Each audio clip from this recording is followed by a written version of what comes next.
Bonjour et bienvenue à cette capsule sur le montage lorsqu'on fait deux morceaux en même temps. Pour vous le montrer, j'ai pris deux coloris différents pour que vous puissiez bien voir la procédure à suivre. Évidemment, je vais faire le montage à la suite que j'ai montré dans le premier vidéo que j'ai fait et je vais monter seulement 20 mailles. Donc, lorsqu'on fait les deux en même temps, peu importe que ce soit des bas, des mitaines, des jambières ou autre, vous comprenez le principe, à ce moment-là, vous montez le premier morceau, la moitié des mailles dont vous avez besoin. Comme j'ai dit que je faisais 20 mailles, le premier, je vais monter 10 mailles. Donc, je passe dessous pour ma première maille, je tiens et je viens faire mes 10 mailles.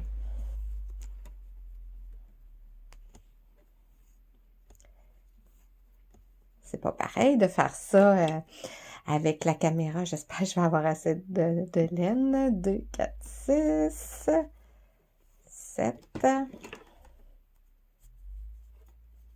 8, 9 et 10. Donc, lorsque ça c'est terminé, on fait juste le tasser juste un petit peu là. Vous pouvez l'envoyer quand vous avez beaucoup de mailles, un petit peu sur le fil, mais pas trop loin. Et vous devez prendre la même extrémité ici de l'aiguille pour faire le deuxième. Donc là, le deuxième morceau qu'on fait, lui, on va monter le total. Donc, on va monter les 20 mailles avec la deuxième balle. Là, c'est facile à voir puisque on a vraiment deux couleurs qui sont contrastantes. On va mieux voir ce qu'on a à faire. Donc, 2, 4, 6, 8, 9, 10, 11, 12. Ça travaille drôlement. Je vais m'habituer, puis je vais essayer d'être plus différente, là, mieux organisée. Il faut bien commencer quelque part, n'est-ce pas? Donc, 2, 4, 6, 8, 10, 12, 14, 16, 17, 18, 19 et 20. Alors, voilà. Ici, j'ai la moitié, donc 10. Ici, j'ai 20. Donc, lorsqu'on travaille en Magic Loop, je vais tasser un petit peu le blanc ici, on travaille en moitié. Bien, pour faire ça, finalement, on doit aller chercher la moitié. Donc, 10, 2, 4, 6, 8 et 10 mailles. Donc, j'en ai 10 et 10. Donc, moi, ce que je fais, c'est que je les glisse vers le fil.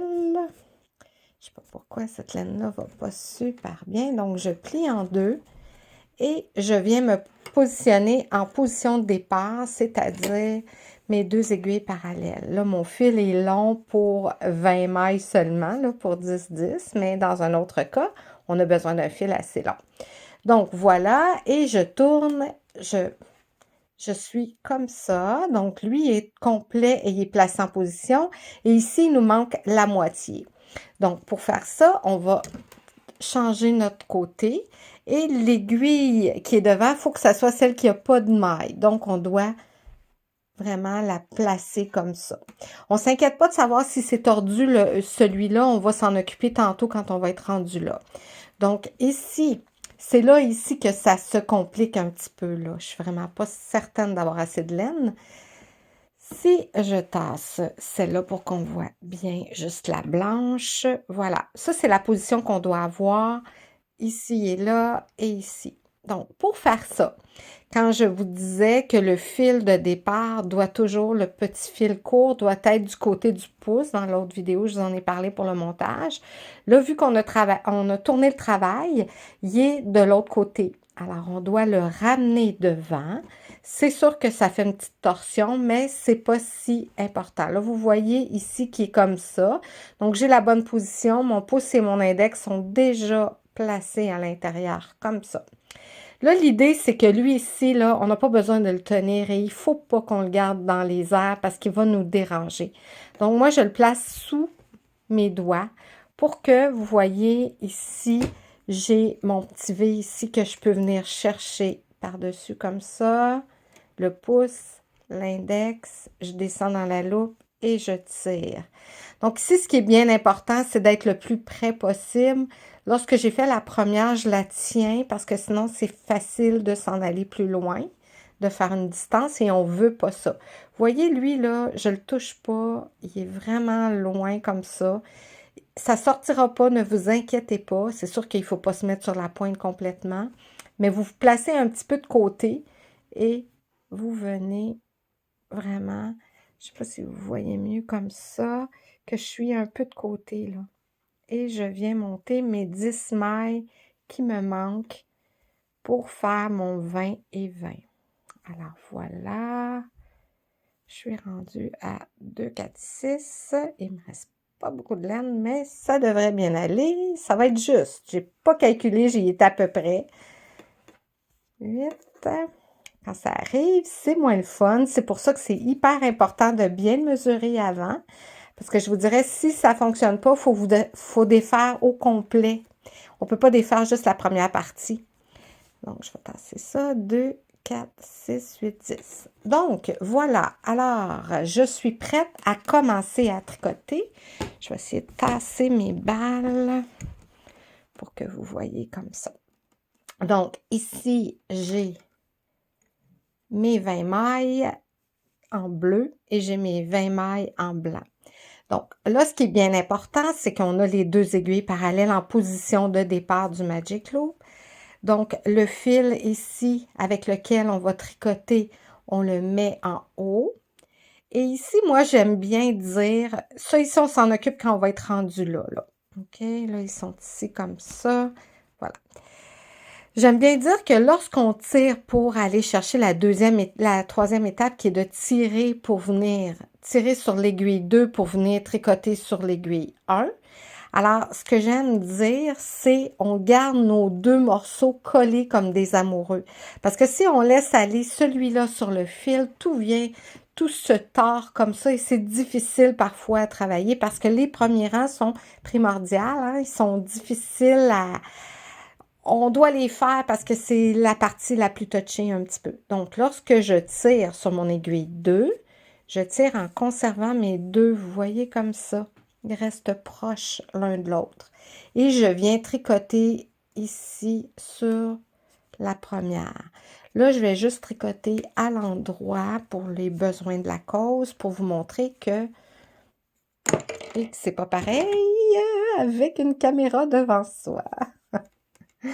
OK, je vais recommencer parce que j'ai échappé. Bon, mais ça va bien. Vous voyez, il n'y a pas juste... ça arrive à tout le monde, des petites choses. Là, je ne suis pas devant la caméra. J'essaie de regarder. Voilà, voilà, voilà, voilà.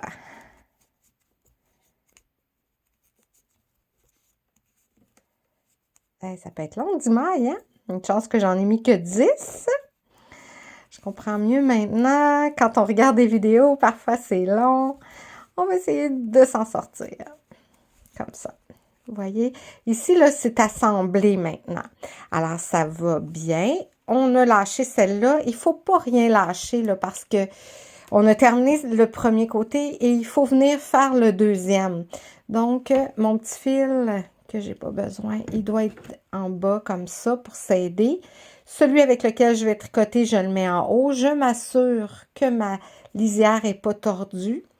Et je viens tout de suite, vous voyez, j'ai pas lâché pour pas que ça se torde et tout.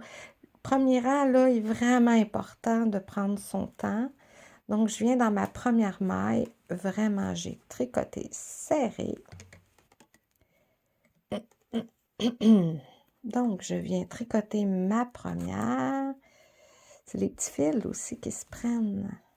Donc, pour être sûr que j'ai pas une tension, je tire légèrement vers le bas pour m'approcher du fil. Et je vais venir tricoter jusqu'à la fin ici. Ça s'en vient, ça s'en vient. Donc, j'ai 10 mailles. Si vous le faites en même temps que moi, ben, c'est bien aussi, mais c'est quand même assez long à préparer. Voilà. Donc, là, j'ai mes deux qui sont faits, ils sont assemblés comme ça, et j'ai le côté 1 et le côté 2 qui sont faits. Donc, c'est un premier côté et un premier côté du deuxième. Là, ce que je dois faire, c'est remettre mes aiguilles en position de départ toujours, puisqu'on est en Magic Loop. Donc, on les pousse comme ça et on tourne pour aller faire le 3e et le 4e côté qui est là. Donc, vous allez toujours avoir cette séquence-là. Pour vous aider, lorsqu'on débute à faire ça, parfois c'est un petit peu difficile de savoir quand on a fini de faire un rang. Alors, je vous dirais que le truc que j'aime bien, c'est de se prendre des petits marqueurs comme ça ouverts et on peut prendre un crayon là que ça disparaît pas là. Donc, on peut écrire le 1, 2, le 3 et le 4. Fait qu'à ce moment-là, lorsque vous avez commencé, comme ici, là, je viens de tricoter le 1. Alors, je viens insérer mon petit 1 qui est juste là. Mon petit 2, je l'ai mis d'une autre couleur pour que ça différencie les deux morceaux. Alors, le 2 est là. Lorsque je tourne, mon 3 qui va avec le vert ici est là. C'est sûr que c'est mieux de mettre ça lorsqu'on va avoir fait un rang au complet. Et le 4 qui est là, comme ça. Donc, lorsque vous avez fini la séquence de 1 et 2, 3 et 4, vous avez terminé un rang. Alors ça vous aide à savoir comment s'y prendre pour faire un rang. Donc, lorsqu'on a terminé, on recommence. Et toujours position de départ, on tire en gardant nos amoureux et on fait le côté 1, 2 ou 3, 4. On n'arrête pas au milieu parce que là, le party va prendre pour nos mains. On ne saura plus sur quel côté on est rendu. Alors, hyper important. Donc, voilà, j'espère que ça répond bien, que ça va aller. Si vous avez des questions, vous m'envoyez ça dans les commentaires. Vous pouvez, n'oubliez pas de vous abonner à ma chaîne et d'aimer la publication. Comme ça va aider à ce que ça soit plus vu. Donc, merci beaucoup d'être là. Alors, vous pouvez me trouver sous Tricot Josée Clark sur Facebook, sur Ravelry et ici sur YouTube. Alors, merci. Bonne journée.